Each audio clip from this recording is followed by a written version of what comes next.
PC. ചാക്കോയുടെ അനുനയ നീക്കത്തിന് വഴങ്ങാതെ എൻ.സി.പിയിലെ AK. Saseendran വിഭാഗം സംസ്ഥാന അധ്യക്ഷന്റെ മനോഭാവം മാറാതെ യോജിച്ചു പോകാനാവില്ലെന്നാണ് മന്ത്രി എ.കെ. ശശീന്ദ്രന്റെ നിലപാട്.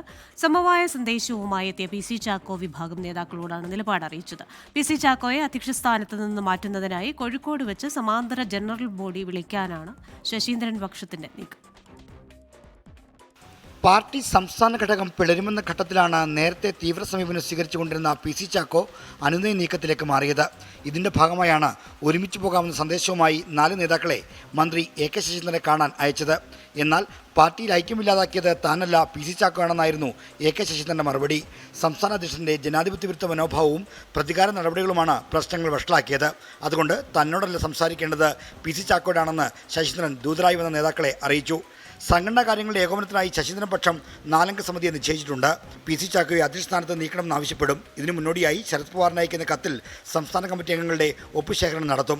ചാക്കോയെ അധ്യക്ഷ സ്ഥാനത്ത് നിന്ന് മാറ്റുന്നില്ലെങ്കിൽ കോഴിക്കോട് വെച്ച് സമാന്തര ജനറൽ ബോഡി വിളിക്കാനും ശശീന്ദ്രൻ പക്ഷം ആലോചിക്കുന്നുണ്ട്. മുന്നണി മാറ്റത്തിൽ ശ്രമിക്കുന്ന തെറ്റിദ്ധാരണ മാറ്റാൻ പി.സി. ചാക്കോയും ശ്രമം നടത്തുന്നുണ്ട്. ഇതിന്റെ ഭാഗമായാണ് ഇന്നലെ മുഖ്യമന്ത്രിക്ക് കത്ത് നൽകിയത്. ഇടതുപക്ഷത്ത് ഉറച്ചു നിൽക്കുമെന്നാണ് കത്തിലെ ചാക്കോയുടെ അറിയിപ്പ്. പാർട്ടിയുടെ മറ്റൊരു എം.എൽ.എ ആയ തോമസ് കെ തോമസ് നിഷ്പക്ഷ നിലപാടിലാണ്. 24 തിരുവനന്തപുരം.